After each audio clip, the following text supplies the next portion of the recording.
దాని ఏమంటారు conduct certificate కోసం పెట్టుకున్నాయి. భక్తులు ఏమి నేరాలు చేయరా? అదే. భక్తులుగా ఉండేవాళ్ళు తప్పులు చేయరా? భక్తులుగా ఉండేవారు మందిని ముంచరా?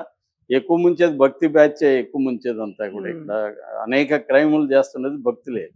గుళ్ళ చుట్టూ మనం తెలుసు కదా! లడ్డూలోనే కల్తీ చేసినోళ్ళు అంతకంటే ఏముంటదక్కడ? అవును. సో, ప్రతి ప్రసాదంలో కల్తీ ఉంది. ఇదంతా ఎవరు చేస్తారు? భక్తులే కదా చేస్తారు. కాబట్టి ఇక్కడ ఆ నేరేటివ్ ఒకటి తీసుకొచ్చాడు ఇతను. సో, రెండోదేమో ఫోటో. మేము దానికెళ్ళాం. ఫోటో చూపిచ్చి ఫోటో దిగమంటే దిగాము. అది మా తప్పు కాదు. మూడోదేమో ఈ గోకుల్‌నంద ఆఫీస్‌కి నా దగ్గర ఓపెనింగ్ చేయించారు. నాకదేమీ తెలీదు. సరే వీళ్ళు కలుస్తున్నారు ఆఫీస్ ఓపెనింగ్ అంటే వెళ్ళాను. ఇంతే మూడోది. నాలుగోది నన్ను డ్రాప్ చేయడానికొచ్చినప్పుడు అక్కడ కారు దగ్గర రమావతి రమేష్ వాళ్ళు ఫోటో తీసుకున్నారు. ఇది శివాకి సంబంధించి. అంటే నా ఇన్వాల్వ్‌మెంట్ లేదని హ్మ్. చెప్పదలుచుకున్నాడు. ఇక నెక్స్టు ఇతను చెప్పిన దాంట్లో ఏందంటే, ఈళ్ళు ఫ్లాట్ ఉపయోగించుకున్నారు గదా మీరు అని వచ్చింది కాబట్టి, హ్మ్. అది కూడా ఆ ఛానెల్‌లో వచ్చిన నరేషనే ఇతను చెప్పాడు. అదేంటంటే ఇల్లు అమ్మకానికి పెట్టాము. అమ్మకానికి పెట్టినప్పుడు మధు నేను కొంటానని వచ్చి అడ్వాన్స్ 25,00,000 ఇచ్చి కీస్ తీసుకున్నాడు. ఒక 2 నెలలు వాడుకొని మళ్ళీ నేను కొనలేనని కీస్ వెనక్కి ఇచ్చేసాడు. ఇది వాళ్ళు చెప్తున్నది. హ్మ్. సో, దీంట్లో చాలా ప్రశ్నలకి ఆన్సర్ ఇవ్వలేదు. రమేష్ క్లియర్‌గా ఏం చెప్తున్నాడు? కొండమల్లేపల్లిలో ఉండే ఈ గోకులనందన్ ఆఫీస్‌కి శివ అనేక సార్లొచ్చాడు. శివాకి నేను కట్టలు కట్టలు పెద్ద పెద్ద బ్యాగులు, సూట్ కేసులో పెట్టి డబ్బులిచ్చాను అనేది క్యాషియర్‌గా పనిచేసిన రమావత్ రమేష్ చెప్పాడు. హ్మ్. దాన్ని శివ అడ్రెస్ చేయట్లేదు. రమేష్ అబద్ధాలు చెప్తున్నాడని చెప్పేస్తాడు గానీ, దాన్ని డీటెయిల్‌గా ఏమి శివ కౌంటర్ అడ్రెస్ చేయలేదు. హ్మ్. రెండోది ఆఫీస్‌కి మంగ్లీ గూడా 2 సార్లొచ్చిందని హ్మ్. రమేష్ చెప్తున్నాడు. అది దానికి ఆన్సర్ లేదు. మూడోది బర్త్‌డే పార్టీ ఇండిపెండెంట్‌గా ఒక అంటే ఇన్విటేషన్ ఓన్లీ పార్టీ అది. హ్మ్. ఎక్కడో ఒక ఫార్మ్ హౌస్‌లో జరిగింది. దానికి మధుకి ఇన్విటేషన్ ఎక్కడి నుంచొచ్చింది? దానికి 4.5 లక్షలు పెట్టి నెక్లెస్ ఎట్లా తీసుకెళ్తాడు? హ్మ్. Diamond necklace.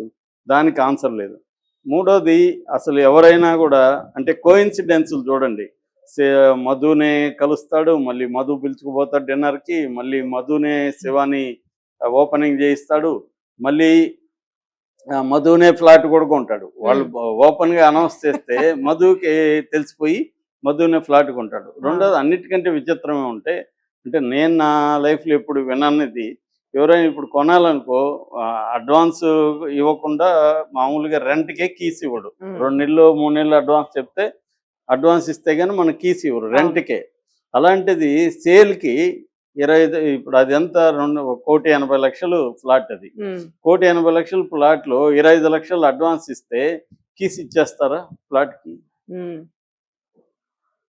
అది కూడా 2 హుహు. నెలలు. అదే ఏదో గదా! సరే ఒకరోజు జనాల్ని చూసొస్తాను. పిచ్చోల్ని జేయడానికి అంత ఆ! పిచ్చోళ్ళు లేరు పోనీ గదా సారు. ఇచ్చినాడు ఇవన్నీ అనుకున్నాం. ఇది ఇప్పుడెందుకు చెప్తున్నారు? బిగినింగ్‌లో ఎందుకు చెప్పలేదు? అవును. అప్పుడసలు నాకు మధునే తెలీదని ఎట్లా అనింది? హ్మ్. ఇవన్నీ వీడియోలున్నాయి గదా! అవును. ఆ మధు ఎవడో నాకు తెలీదండి అని ఆమె డ్రామా వేయలేదా? ఆ! చాలా మరి బాగా. అప్పుడు చెప్పాలి గదా! మధు అనేవాడు నన్ను ఉపయోగించుకున్నాడండి. మధు అవును. నాకు తెలుసు. మా ప్లాట్ కూడా తీసుకున్నాడు.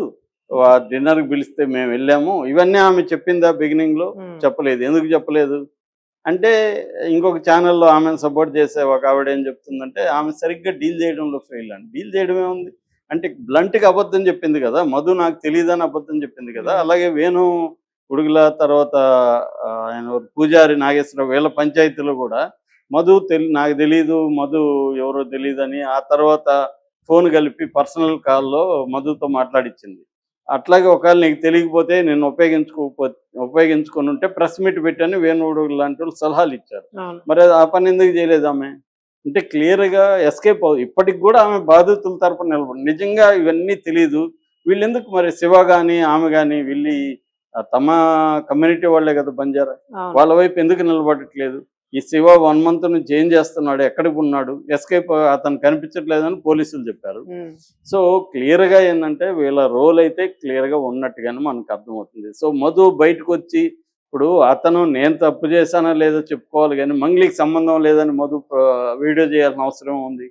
అతను అవును. మధుని ఎందుకు మంగ్లీని ఎందుకు కాపాడాలి?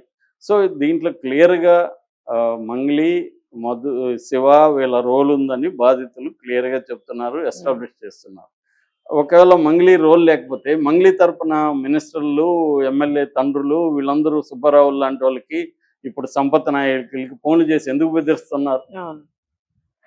సో క్లియర్‌గా ఏందంటే ఆమె ఇన్వాల్వ్‌మెంట్ దీంట్లో ఉంది. పోలీసులు మేనేజ్ చేయగలిగింది. సమాజాన్ని మేనేజ్ చేయలేకపోతుంది. ఓకే. మీడియాని, బాధితుల్ని ఆమె మేనేజ్ చేయలేకపోతుంది. ఉమ్. పోలీసుల్ని మేనేజ్ చేయగలిగింది. సర్కిల్ ఉన్నారు కాబట్టి ఆమె ఎఫ్ఐఆర్‌లో గాని ఇప్పటివరకు ఆమె పేరు లేదు. అది బయటికి తెలిసేవి కాదు కదా సార్, ఇంటర్నల్ గా తెలిసేవి. చేయొచ్చు అవి. పబ్లిక్ అంటే బయటకు వచ్చేస్తుంది. అది కూడా అంటున్నాడు ఎఫ్ఐఆర్‌లో లేదు కదని.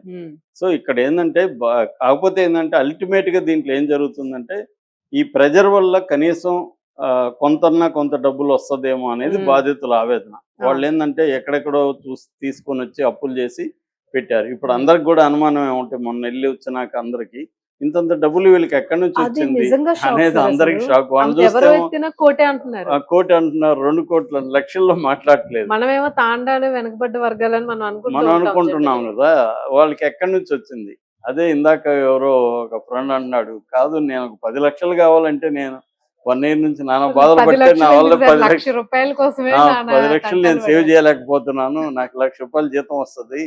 10 లక్షలు నేను సేవ్ చేద్దామని 1 ఇయర్ ట్రై చేస్తాను. నా వల్ల వీళ్ళ కోట్లు ఎక్కడి నుంచి వచ్చాయి అనేది ఒక పెద్ద బిగ్ అదైతే క్వశ్చనే, అది ఎప్పటికీ క్వశ్చన్ సో గానే ఉంది. కాబట్టి దీన్ని ఇంతకు విచిత్రం ఏమంటే ఎంత జరుగుతున్నా పోలీసుల వైపు నుంచి అంటే ప్రభుత్వం ఇన్వెస్టిగేటివ్ వైపు వైపు నుంచి ప్రభుత్వం వైపు నుంచి ఒక్క ప్రకటన కూడా లేకపోవడం, అదే కదా, అంటే దీని మీద ఏమీ లేక ఆ మాట్లాడలేదు. ఇంటిని కూడా అత్యంత దారుణంగా మొత్తం స్మాష్ అంటే చేశారు. బాధితుల స్థాయిని బట్టి కూడా ఇదే బాధితులు పెద్ద పెద్ద అక్కడ మొన్న జ్యోతిరెడ్డి ఆమె స్కామ్ జరిగింది. అవును. దాంట్లో బాధితులంతా పెద్దోళ్ళు ఇమీడియట్ గా పట్టుకున్నారు. ఆమె ఇమీడియట్ గా పట్టుకొని కేసుని తీసుకెళ్లారు. అవును. అంటే బాధితులు పెద్దోళ్ళు అయితే ప్రభుత్వాలు అన్ని కదులుతాయి. బాధితులు పూర్గా ఉండి బాధితులు వీక్ గా ఉండి నిందితులు పెద్దోళ్ళు అయితే మాత్రం మెల్లగా దాన్ని హెషప్ చేస్తారు, అవును. ఇగ్నోర్ చేస్తారు, Last కి wash out సైలెన్స్ తో మెల్లగా ఇది కూడా అదే జరుగుతుంది ఫైనల్ గా. Thank you sir.